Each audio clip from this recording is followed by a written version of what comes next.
ഇയ്യോബ് 15-ാം അധ്യായം. അതിന് തേമാന്യനായ എലീഫസ് ഉത്തരം പറഞ്ഞതെന്തെന്നാൽ, ജ്ഞാനിയായവൻ വ്യർത്ഥജ്ഞാനം പ്രസ്താവിക്കുമോ? അവൻ കിഴക്കൻ കാറ്റുകൊണ്ട് വയറു നിറയ്ക്കുമോ? അവൻ പ്രയോജനമില്ലാത്ത വാക്കുകളാലും ഉപകാരമില്ലാത്ത മൊഴികളാലും തർക്കിക്കുമോ? നീ ഭക്തി വെടിഞ്ഞ് ദൈവസന്നിധിയിലെ ധ്യാനം മുടക്കിക്കളയുന്നു. നിന്റെ അകൃത്യം നിന്റെ വായെ പഠിപ്പിക്കുന്നു. ഉപായികളുടെ നാവ് നീ തെരഞ്ഞെടുത്തിരിക്കുന്നു. ഞാനല്ല, നിന്റെ സ്വന്തം വായി നിന്നെ കുറ്റം വിധിക്കുന്നു. നിന്റെ അധരങ്ങൾ തന്നെ നിന്റെ നേരെ സാക്ഷീകരിക്കുന്നു. നീയോ ആദ്യം ജനിച്ച മനുഷ്യൻ, ഗിരികൾക്ക് മുൻപേ നീ പിറന്നുവോ? നീ ദൈവത്തിൻ്റെ മന്ത്രിസഭയിൽ കൂടിയിട്ടുണ്ടോ? ജ്ഞാനത്തെ നീ കുത്തക പിടിച്ചിരിക്കുന്നുവോ? ഞങ്ങൾ അറിയാത്തതായി നീ എന്തറിയുന്നു? ഞങ്ങൾക്ക് വശമില്ലാത്തതായി എന്തോന്ന് നീ ഗ്രഹിച്ചിരിക്കുന്നു? ഞങ്ങളുടെ ഇടയിൽ നരച്ചവരും വൃദ്ധന്മാരുമുണ്ട്, നിന്റെ അപ്പനേക്കാൾ പ്രായം ചെന്നവർ തന്നെ. ദൈവത്തിൻ്റെ ആശ്വാസങ്ങളും സ്വന്തമായി പറഞ്ഞു തരുന്ന വാക്കും നിനക്ക് പോരെയോ? നിന്റെ ഹൃദയം നിന്നെ പതറിക്കുന്നതെന്ത്? നീ കണ്ണുരുട്ടുന്നതെന്ത്? നീ ദൈവത്തിൻ്റെ നേരെ ചീറുകയും നിന്റെ വായിൽ നിന്ന് മൊഴികളെ പുറപ്പെടുവിക്കുകയും ചെയ്യുന്നു. മർത്യൻ ശുദ്ധിമാനായിരിക്കുന്നത് എങ്ങനെ? സ്ത്രീ പ്രസവിച്ചവൻ നീതിമാനായിരിക്കുന്നത് എങ്ങനെ? തൻ്റെ വിശുദ്ധന്മാരിലും അവന് വിശ്വാസമില്ലല്ലോ. സ്വർഗവും തൃക്കണ്ണിന് നിർമ്മലമല്ല. പിന്നെ മ്ലേച്ഛതയും വഷളത്വവും ഉള്ളവനായി വെള്ളം പോലെ അകൃത്യം കുടിക്കുന്ന മനുഷ്യൻ എങ്ങനെ? ഞാൻ നിന്നെ ഉപദേശിക്കാം, കേട്ടുകൊള്ളുക. ഞാൻ കണ്ടിട്ടുള്ളത് വിവരിച്ചു പറയാം. ജ്ഞാനികൾ തങ്ങളുടെ പിതാക്കന്മാരോട് കേൾക്കുകയും മറച്ചുവെക്കാതെ അറിയിക്കുകയും ചെയ്തത് തന്നെ. അവർക്ക് മാത്രമല്ലോ ദേശം നൽകിയിരുന്നത്. അന്യൻ അവരുടെ ഇടയിൽ കടക്കുന്നതുമില്ല. ദുഷ്ടൻ ജീവപര്യന്തം അതിവേദനയോടെ ഇരിക്കുന്നു. നിഷ്ഠൂരന് വെച്ചിരിക്കുന്ന ആണ്ടുകൾ തികയുവോളം തന്നെ. ഘോരനാദം അവൻ്റെ ചെവിയിൽ മുഴങ്ങുന്നു. സുഖമായിരിക്കയിൽ കവർച്ചക്കാരൻ അവൻ്റെ നേരെ വരുന്നു. അന്ധകാരത്തിൽ നിന്ന് മടങ്ങി വരുമെന്ന് അവൻ വിശ്വസിക്കുന്നില്ല. അവൻ വാളിനിരയായി നിയമിക്കപ്പെട്ടിരിക്കുന്നു. അവൻ അപ്പം തെണ്ടി നടക്കുന്നു, അതെവിടെ കിട്ടും? അനർത്ഥ ദിവസം തനിക്ക് അടുത്തിരിക്കുന്നു എന്നവൻ അറിയുന്നു. കഷ്ടവും വ്യാകുലവും അവനെ അരട്ടുന്നു. പടയ്ക്കൊരുങ്ങിയ രാജാവെന്ന പോലെ അവനെ ആക്രമിക്കുന്നു. അവൻ ദൈവത്തിന് വിരോധമായി കൈനീട്ടി സർവശക്തനോട് ധിക്കാരം കാട്ടിയതുകൊണ്ട് തന്നെ തൻ്റെ പരിചകളുടെ തുടിച്ച മുഴകളോടുകൂടെ അവൻ ശാഠ്യം കാണിച്ചു അവൻ്റെ നേരെ പാഞ്ഞു ചെല്ലുന്നു. അവൻ തൻ്റെ മുഖത്തെ മേധസ് കൊണ്ട് മൂടുന്നു, തൻ്റെ കടിപ്രദേശത്ത് കൊഴുപ്പ് കൂട്ടുന്നു. അവൻ ശൂന്യനഗരങ്ങളിലും ആരും പാർക്കാതെ കൽക്കൂമ്പാരങ്ങളായി തീരുവാനുള്ള വീടുകളിലും പാർക്കുന്നു. അവൻ ധനവാനാകയില്ല, അവൻ്റെ സമ്പത്ത് നിലനിൽക്കുകയില്ല. അവരുടെ വിളവ് നിലത്തേക്ക് കുലച്ചു മറിയുകയുമില്ല. ഇരുളിൽ നിന്ന് അവൻ തെറ്റിപ്പോകയില്ല. അഗ്നിജ്വാല അവൻ്റെ കൊമ്പുകളെ ഉണക്കിക്കളയും. തിരുവായിലെ ശ്വാസം കൊണ്ട് അവൻ കെട്ടുപോകും. അവൻ വ്യാജ്യത്തിൽ ആശ്രയിക്കരുത്, അത് സ്വയവഞ്ചനയത്രേ. അവൻ്റെ പ്രതിഫലം വ്യാജം തന്നെ ആയിരിക്കും. അവൻ്റെ ദിവസം വരും മുമ്പേ അത് നിവൃത്തിയാകും. അവൻ്റെ പനംപട്ട പച്ചയായിരിക്കുകയില്ല.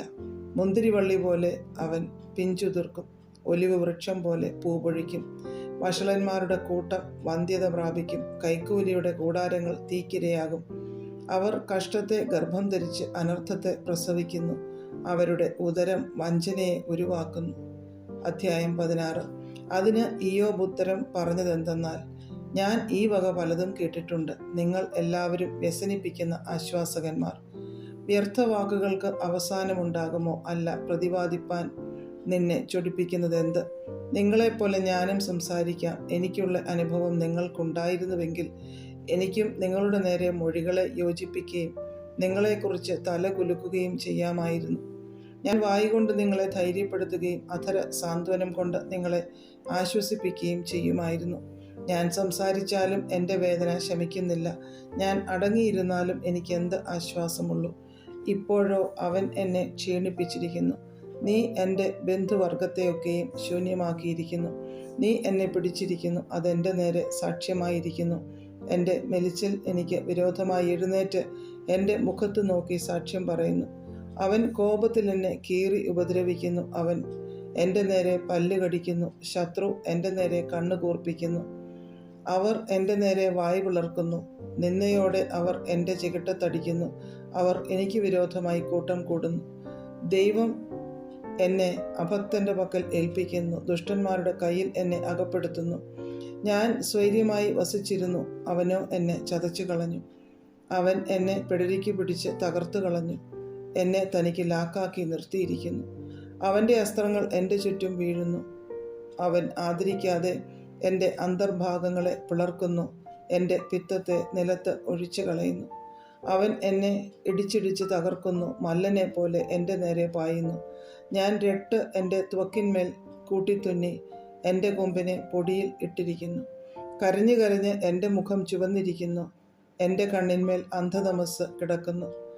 എങ്കിലും സാഹസം എൻ്റെ കൈകളിൽ ഇല്ല, എൻ്റെ പ്രാർത്ഥന നിർമ്മലമത്രേ. അയ്യോ ഭൂമിയെ, എൻ്റെ രക്തം മൂടരുതേ, എൻ്റെ നിലവിളി എങ്ങും തടഞ്ഞു പോകരുതേ.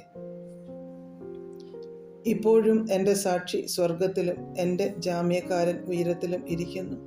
എൻ്റെ സ്നേഹിതന്മാർ എന്നെ പരിഹസിക്കുന്നു, എൻ്റെ കണ്ണോ ദൈവത്തിങ്കിലേക്ക് കണ്ണുനീർ പൊഴിക്കുന്നു. അവൻ മനുഷ്യനു വേണ്ടി ദൈവത്തോടും മനുഷ്യപുത്രനു വേണ്ടി അവൻ്റെ കൂട്ടുകാരനോടും ന്യായവാദം കഴിക്കും. ചില ആണ്ട് കഴിയുമ്പോഴേക്ക് ഞാൻ മടങ്ങി വരാത്ത പാതയ്ക്ക് പോകേണ്ടി വരുമല്ലോ. അധ്യായം 17. എൻ്റെ ശ്വാസം ക്ഷയിച്ചു, എൻ്റെ ആയുസ് കെട്ടുപോകുന്നു. ശ്മശാനം എനിക്കായി ഒരുങ്ങിയിരിക്കുന്നു. എൻ്റെ അടുക്ക പരിഹാസമേയുള്ളൂ, എൻ്റെ കണ്ണ് അവരുടെ വക്കാണം കണ്ടുകൊണ്ടിരിക്കുന്നു. നീ പണയം കൊടുത്ത് എനിക്ക് ജാമ്യമാകണമേ, എന്നോട് കൈയടിപ്പാൻ മറ്റാരുള്ളൂ. ബുദ്ധി തോന്നാതെ വണ്ണം നീ അവരുടെ ഹൃദയം അടച്ചു കളഞ്ഞു, അതുനിമിത്തം നീ അവരെ ഉയർത്തുകയില്ല. ഒരുത്തൻ സ്നേഹിതന്മാരെ കവർച്ചയ്ക്കായി കാണിച്ചു കൊടുത്താൽ അവൻ്റെ മക്കളുടെ കണ്ണ് മങ്ങിപ്പോകും. അവൻ എന്നെ ജനങ്ങൾക്ക് പഴഞ്ചൊല്ലാക്കി തീർത്തു, ഞാൻ മുഖത്ത് തുപ്പലേൽക്കുന്നവനായി തീർന്നു. ദുഃഖം ഹേതുവായി എൻ്റെ കണ്ണ് മങ്ങിയിരിക്കുന്നു, എൻ്റെ അവയവങ്ങളൊക്കെയും നിഴൽ പോലെ തന്നെ. നേരുള്ളവർ അത് കണ്ട് ഭ്രമിച്ചു പോകും, നിർദോഷി വഷളൻ്റെ നേരെ ചൊടിക്കും. നീതിമാനോ തൻ്റെ വഴിയെ തുടർന്ന് നടക്കും, കൈവെടിപ്പുള്ളവൻ മേൽക്കുമേൽ ബലം പ്രാപിക്കും. എന്നാൽ നിങ്ങളെല്ലാവരും മടങ്ങി വരുവിൻ, ഞാൻ നിങ്ങളിലൊരു ജ്ഞാനിയെയും കാണുന്നില്ല. എൻ്റെ നാളുകൾ കഴിഞ്ഞുപോയി, എൻ്റെ ഉദ്ദേശങ്ങൾക്ക്, എൻ്റെ ഹൃദയത്തിലെ നിരൂപണങ്ങൾക്ക് ഭംഗം വന്നു. അവർ രാത്രിയെ പകലാക്കുന്നു, വെളിച്ചം ഇരുട്ടിനേക്കാൾ അടുത്തിരിക്കുന്നു പോൽ. ഞാനോ പാതാളത്തെ എൻ്റെ വീടായി പ്രതീക്ഷിക്കുന്നു, ഇരുട്ടിൽ ഞാൻ എൻ്റെ കിടക്ക വിരിച്ചിരിക്കുന്നു. ഞാൻ ദ്രവത്വത്തോട് നീ എൻ്റെ അപ്പനെന്നും പുഴുവിനോട് നീ എൻ്റെ അമ്മയും സഹോദരിയും എന്നും പറഞ്ഞിരിക്കുന്നു. അങ്ങനെയിരിക്കെ എൻ്റെ പ്രത്യാശ എവിടെ? ആർ എൻ്റെ പ്രത്യാശയെ കാണും? അത് പാതാളത്തിൻ്റെ ഓടാമ്പലുകളോളം ഇറങ്ങിപ്പോകുന്നു, പൊടിയിൽ ഒരുപോലെ വിശ്രാമം ഉണ്ടാകും. അധ്യായം 18. അതിന് ശൂഹ്യനായ ബിൽദാദ് ഉത്തരം പറഞ്ഞതെന്തെന്നാൽ, നിങ്ങൾ എത്രത്തോളം മൊഴികൾക്ക് കൊടുക്കുവയ്ക്കും? ബുദ്ധിവെപ്പിൻ, പിന്നെ നമുക്ക് സംസാരിക്കാം. ഞങ്ങളെ മൃഗങ്ങളായി എണ്ണുന്നതും ഞങ്ങൾ നിങ്ങൾക്ക് അശുദ്ധരായി തോന്നുന്നതുമെന്ത്? കോപത്തിൽ തന്നെത്താൻ കടിച്ചു കീറുന്നവനെ, നിന്റെ നിമിത്തം ഭൂമി നിർജ്ജനമായി തീരണമോ? പാറ അതിൻ്റെ സ്ഥലം വിട്ടുമാറണമോ? ദുഷ്ടന്മാരുടെ വെളിച്ചം കെട്ടുപോകും, അവൻ്റെ അഗ്നിജ്വാല പ്രകാശിക്കുകയില്ല. അവൻ്റെ കൂടാരത്തിൽ വെളിച്ചം ഇരുണ്ടുപോകും, അവൻ്റെ ദീപം കെട്ടുപോകും. അവൻ ചുറുക്കോടെ കാലടി വെക്കുന്ന സ്ഥലം ഇടുങ്ങിപ്പോകും, അവൻ്റെ സ്വന്തം ആലോചന അവനെ തള്ളിയിടും. അവൻ്റെ കാൽ വലയിൽ കുടുങ്ങിപ്പോകും, അവൻ കണിയിന്മീതെ നടക്കും. പാശം അവൻ്റെ കുതികാലിന് പിടിക്കും, അവൻ കുടുക്കിൽ അകപ്പെടും. അവന് നിലത്ത് കുരുക്കു മറച്ചു വെക്കും, അവനെ പിടിപ്പാൻ പാതയിൽ വലയൊളിച്ചു വയ്ക്കും. ചുറ്റിലും ഘോരത്വങ്ങൾ അവനെ ഭ്രമിപ്പിക്കും, അവൻ്റെ കാലുകളെ തുടർന്ന് അവനെ വേട്ടയാടും. അവൻ്റെ അനർത്ഥം വിശന്നിരിക്കുന്നു, വിപത്ത് അവൻ്റെ അരികെ ഒരുങ്ങി നിൽക്കുന്നു. അതവൻ്റെ ദേഹാംഗങ്ങളെ തിന്നുകളയും, മരണത്തിൻ്റെ കടിഞ്ഞൂൽ അവൻ്റെ അവയവങ്ങളെ തിന്നുകളയും. അവൻ ആശ്രയിച്ച കൂടാരത്തിൽ നിന്ന് അവൻ വേർപിരിഞ്ഞു പോകും.